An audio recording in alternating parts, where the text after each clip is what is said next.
Despite the troubling hostilities across the Atlantic, most Americans remain staunchly against involvement in any overseas struggles. Since the 1920s, America had steered a course of isolationism, staying out of foreign affairs. The Great Depression and the economic, social, and political turmoil it caused domestically contributed to the belief that Americans should concentrate on solving America's problems. In 1928, the U.S. signed the Kellogg-Briand Pact and were eventually joined by 61 other nations in a pledge to never make war again.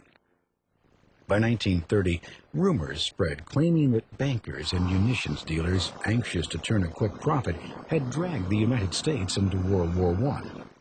Congressional hearings ensued. They found that huge amounts of money had in fact been made by these so-called merchants of death. The American public's outrage only added to the anti-war sentiment. Clearly, Americans had no taste for another war. In the event of war in Europe, I think we should stay out of it entirely. All our efforts should be made to keep out of the fight. Let Europe fight their own battles. They mean nothing to us. This time America should keep out, and I know I will. President Franklin Delano Roosevelt was well aware of the country's feelings.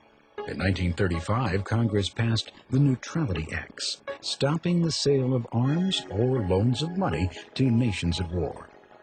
But by 1937, Roosevelt found it increasingly difficult to support isolationism. When Japan again invaded China in July of 1937, FDR ignored the Neutrality Acts, sending arms to aid China.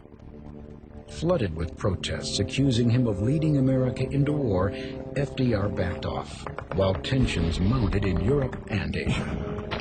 I have been compelled to contrast our peace with very different scenes that are being enacted in other parts of the world.